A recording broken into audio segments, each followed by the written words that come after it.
Hello everyone, new and old subscribers, or new and old followers. My name is Poppy, and today I will be reading Percy Jackson and the Olympians, The Lightning Thief. So, I wanted to get into a little bit of my backstory on why I'm reading this. I am a book lover. I've been since I was in elementary school, and unfortunately, I never got into the Percy Jackson series, or Harry Potter, or the Hunger Games until I was probably in middle school when my friends introduced it to me. I read Percy Jackson first when I was in 6th grade because my English teacher had us read Percy Jackson and the Olympians, The Lightning Thief, for a school thing. And ever since 7th grade, I've been part of the Percy Jackson fandom, listening to the audiobooks before I got the actual books. So, without further ado, let's get started. Riordan's Percy Jackson and the Olympians. Book 1, The Lightning Thief. And the cute little message in front. To Haley, who heard the story first.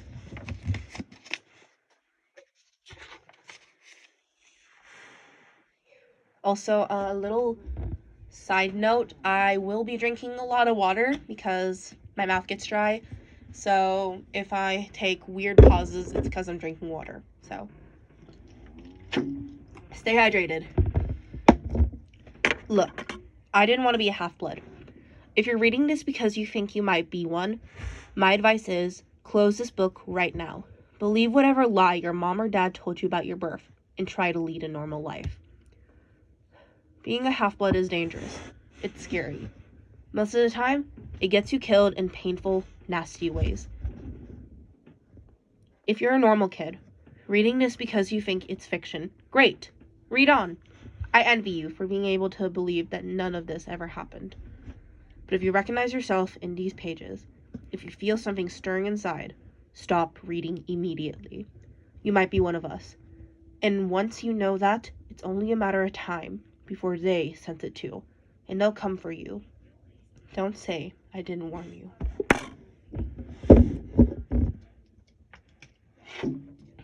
My name is Percy Jackson. I'm 12 years old. Until a few months ago, I was a boarding student at Yancey Academy, a private school for troubled kids in upstate New York. Am I a troubled kid?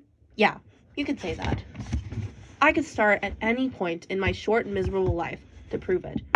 But things really started going bad last May, when our 6th grade class took a field trip to Manhattan. 28 mental case kids and 2 teachers on a yellow school bus, heading towards the Metropolitan Museum of Art to look at ancient Greek and Roman stuff. I know, it sounds like torture.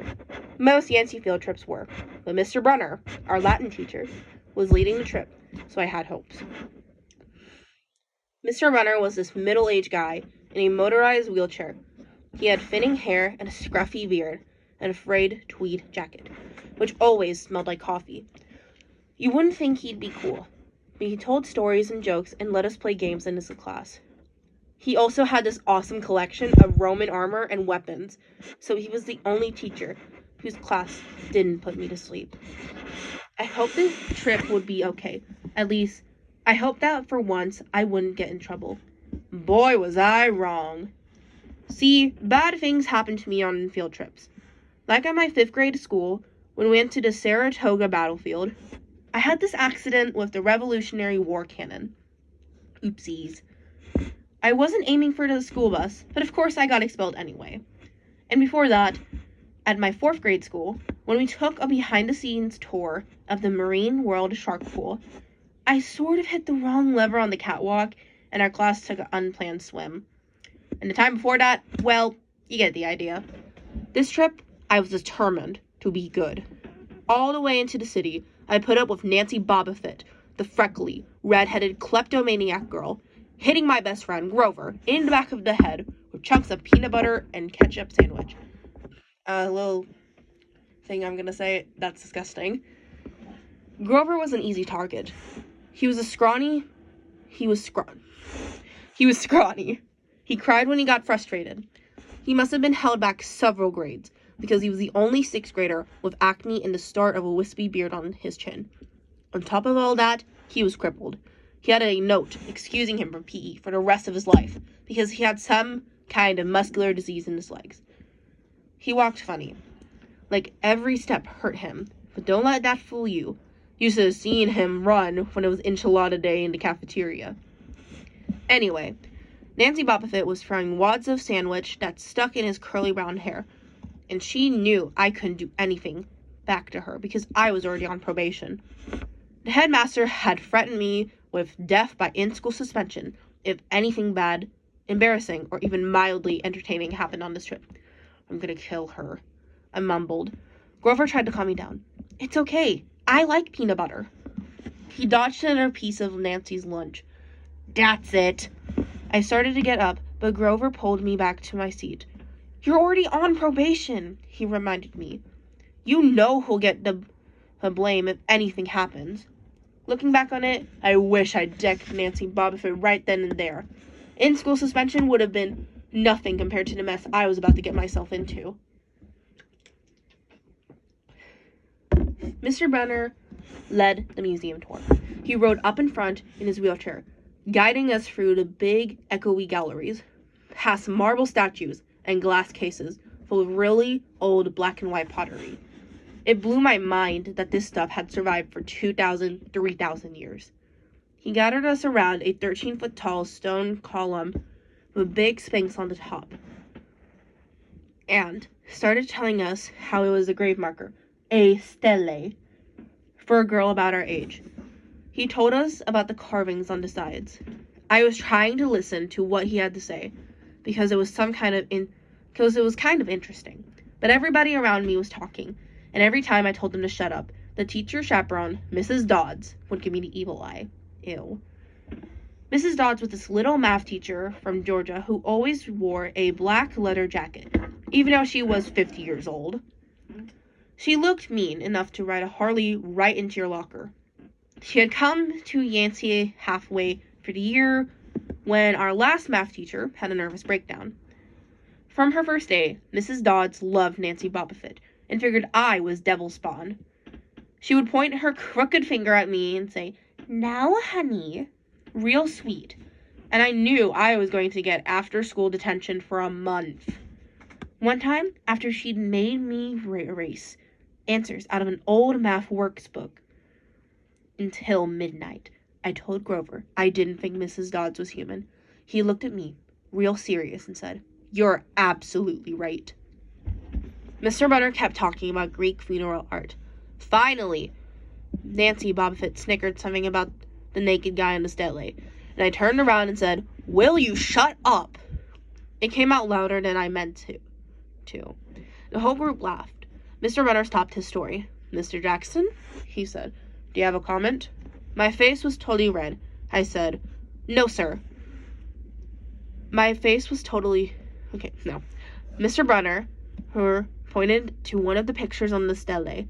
"Perhaps he'll tell us what this picture represents." I looked at the carving, and I felt a flush of relief because I actually recognized that. That's Cronus eating his kids, right? "Yes," Mr. Brunner said, obviously not satisfied. And he did this because, well, I racked my brain to remember. Cronus was the God King, and God? Mr. Brunner asked. Titan, I corrected myself. And he didn't trust his kids, who were the gods. So, Cronus ate them, right? But his wife hid baby Zeus and gave Cronus a rock to eat instead. And later, when Zeus grew up, he tricked his dad, Cronus, into barfing up his brothers and sisters. Ew! Said one of the girls behind me. And so there was this big fight between the gods and the Titans, I continued. And the gods won. Some snickers came from the group. Behind me, Nancy Bobbitt mumbled to a friend, "Like we're going to use this in real life. Like it's going to say on our job application. Please explain why Cronus ate his kid." "And why, Mr. Jackson?" Brunner said. To paraphrase Miss Bobbitt. "Excellent question. Why does this matter in real life?" "Busted," Grover muttered. "Shut up," Nancy hissed, her face even brighter red than her hair. At least Nancy got packed, too. Mr. Runner was the only one who ever caught her saying anything wrong. He had radar ears. I thought about his question and I shrugged. I don't know, sir. I see. Mr. Runner looked disappointed. Well, half credit, Mr. Jackson. Deuce did indeed feed Cronus a mixture of mustard and wine, which made him disgorge his other 5 children, who of course became immortal, being immortal gods, and had been living and growing up completely undigested in the Titan's stomach. The gods defeated their father, sliced him into pieces with his own scythe, and scattered his remains in Tartarus, the darkest place of the underworld. On that happy note, it's time for lunch. Mrs. Dodds, would you lead us back outside? The class drifted off, the girls holding their stomachs and the guys pushing each other around and acting like doofuses. Grover and I were about to follow them, and when Mr. Runner said, Mr. Jackson, I knew that was coming. I told Grover to keep going. Then I turned around toward Mr. Runner. Sir? Mr. Runner had this look that wouldn't let you go, intense brown eyes that could have been 1,000 years old and had seen everything. You must learn the answer to my question. Mr. Runner told me. About the Titans, about real life, and how your studies apply to it.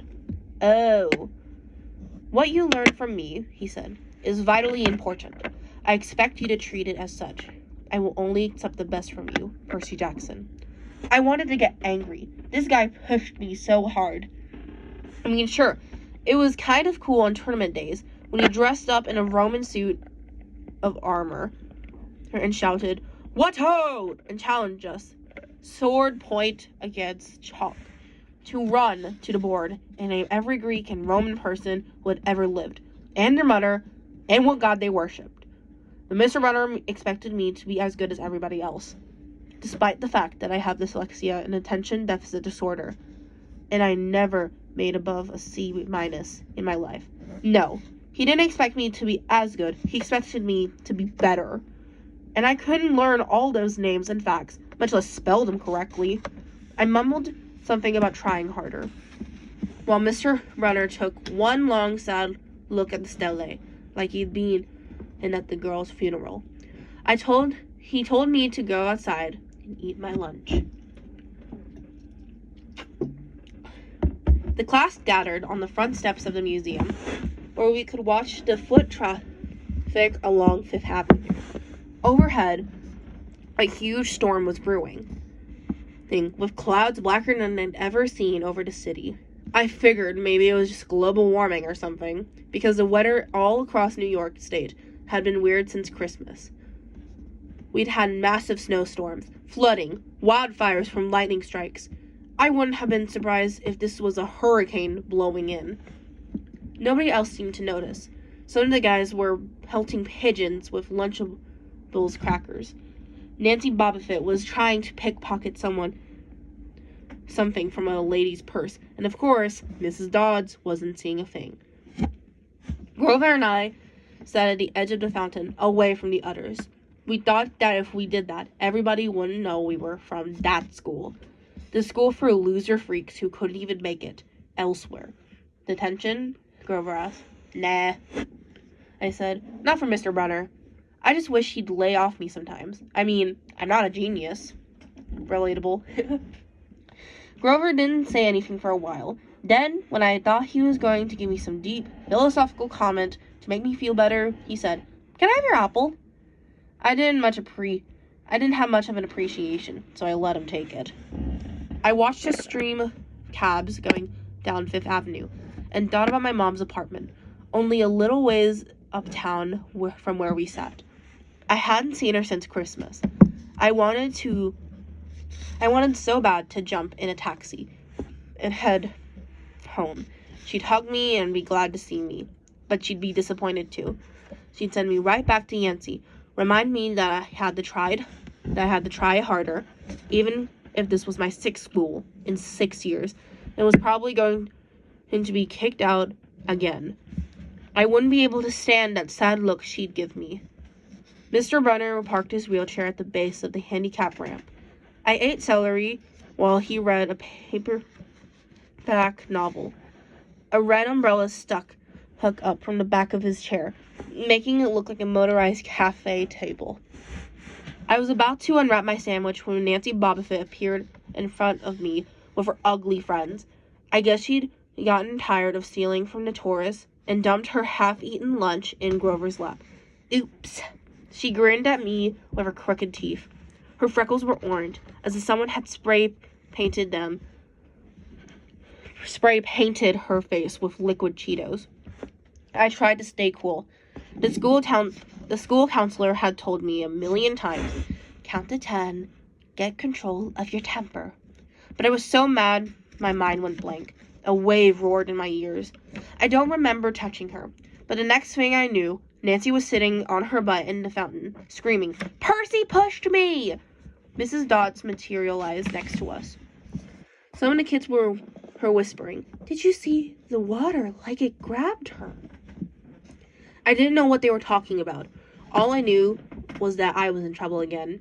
As soon as Mrs. Dodds was sure poor little Nancy was okay, promising to get her a new shirt at the museum gift shop, etc., etc., Mrs. Dodds turned to me. There was a triumphant fire in her eyes, as if I'd done something she'd been waiting for all semester. "Now, honey." "I know," I grumbled. A month of erasing workbooks. That wasn't the right thing to say. "Come with me," Mrs. Dodds said. "Wait!" Grover yelled. "It was me. I pushed her." I stared at him, stunned. I couldn't believe he was trying to cover for me. Mrs. Dodds scared Grover to death. She glared at him so hard his whiskery chin trembled. "I don't think so, Mr. Underwood," she said. But you will stay here." Grover looked at me desperately. "It's okay, man," I told him. "Thanks for trying." "Honey," Mrs. Dodds barked at me. "Now." Nancy Bobbitt smirked. I gave her my deluxe "I'll kill you later" stare. Then I turned my face to Mrs. Dodds. But she wasn't there. She was standing at the museum entrance, way at the top of the steps, gesturing impatiently at me to come on. How did she get there so fast? I have moments like that a lot, when my brain falls asleep or something. And the next thing I know, I've missed something, as if a puzzle piece fell out of the universe and left me staring at a blank place behind it. The school counselor told me this was a part of ADHD, my brain misinterpreting things. I wasn't so sure. I went after Mrs. Dodds. Halfway up the steps, I glanced back at Grover. He was looking pale, cutting his eyes between me and Mr. Brunner, like he wanted Mr. Brunner to notice what was going on. But Mr. Brunner was absorbed in his novel. I looked back up. Mrs. Dodds had disappeared again. Now she was inside the building, at the entrance of the hall. Okay, I thought, she's going to make me buy a new shirt for Nancy at the gift shop. But apparently that wasn't a plan. I followed her deeper into the museum. When I finally caught up to her, we were back in the Greek and Roman section. Except for us, the gallery was empty. Mrs. Dodds had stood, with her arms crossed in front of her big marble frieze of the Greek gods. She was making this weird noise in her throat, like growling. Even without the noise, I would have been nervous. It's weird being alone with a teacher, especially Mrs. Dodds. Even something about the way she looked at the frieze, as if she wanted to pulverize it. "You've been giving us problems, honey," she said. I did the same thing and said, "Yes, ma'am." She tugged at the cuffs of her leather jacket. "Did you really think you would get away with it?" The look in her eyes was beyond mad. It was evil. "She's a teacher," I thought nervously. "It's not like she's gonna hurt me." I said, I'll try harder, ma'am." Thunder shook the building. "We are not fools, Percy Jackson," Mrs. Dodds said. "It was only a matter of time before we found you out. Confess, and you will suffer less pain." I didn't know what she was talking about. All I could think of was that the teachers must have found an illegal stash of candy. I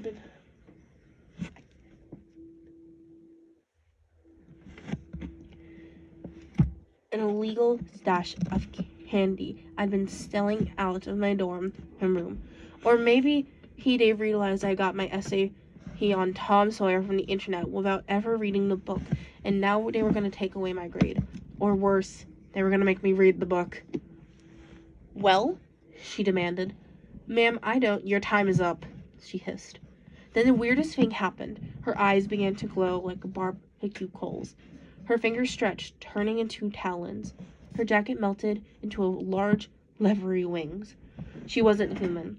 She was a shriveled hag with bat wings and claws and a mouth full of yellow fangs. And she was about to slice me to ribbons. Then things got even stranger. Mr. Brunner, who'd been out in front of the museum a minute before, wheeled his chair into the doorway of the gallery, holding a pen in his hand. What ho, Percy! He shouted, and tossed the pen through the air. Mrs. Dodds lunged at me. With a yelp, I dodged and felt talons slash the air. Her next to my ear, I snatched a ballpoint pen out of the air. But when it hit my hand, it wasn't a pen anymore. It was a sword. Mr. Brunner's bronze sword, which he always used on tournament day. Mrs. Dodds spun around toward me with a murderous look in her eyes. My knees were jelly. My hands were shaking so bad I almost dropped the sword. She snarled, Die, honey. And she flew straight at me. With absolute terror ran from my body. I did the only thing that came naturally. I swung the sword. The metal blade hit her shoulder and passed clean through her body, as if she was made of water. Hiss! Mrs. Dodds was a sandcastle and a power fan. She exploded into yellow powder, vaporized on the spot, leaving nothing but a smell of sulfur and a dying stretch and a chill of evil in the air. As if those two glowing red eyes were still watching me. I was alone. There was a ballpoint pen in my hand. Mr. Brunner wasn't there. Nobody was there but me. My hands were still trembling. My lunch must have been contaminated with magic mushrooms or something. Had I imagined the whole thing? I went back outside. It started to rain. Grover was sitting by the fountain. A museum map tented over his head. Nancy Bobbitt was standing there, soaked from her sweat in the fountain, grumbling to her ugly friends. When she saw me, she said, I hope Mrs. Kerr whipped your butt. I said, Who? Our teacher. Duh. I blinked. We had no teacher named Mrs. Kerr. I asked Nancy what she was talking about. She just rolled her eyes and turned away. I asked Grover where Mrs. Dodds was. He said, Who? But he paused first, and he wouldn't look at me, so I thought he was messing with me. Not funny, man, I told him. This is serious. Thunder boomed overhead. I saw Mr. Brunner sitting under his umbrella, reading his book, as if he never had moved. I went to him. He looked up, a little distracted. That would be my pen. Please bring your own writing utensil in the future, Mr. Jackson. I handed Mr. Brunner his pen. I hadn't even realized I was still holding it. Sir, I said, where's Mrs. Dodds? He stared at me blankly. Who? The other chaperone, Mrs. Dodds, the pre-algebra teacher? He frowned and sat forward, looking mildly concerned. Percy, there is no Mrs. Dodds on this trip. As far as I know, there's never been a Mrs. Dodds at E&T Academy. Are you feeling all right? And that is chapter 1. Thank you for listening in with me as I read chapter 1. I cannot read chapter 2, like I said in the beginning, but chapter 2 will be here by tomorrow. And I hope you enjoyed, and I hope you decide to subscribe. Anyway, see y'all in the next video. Bye-bye.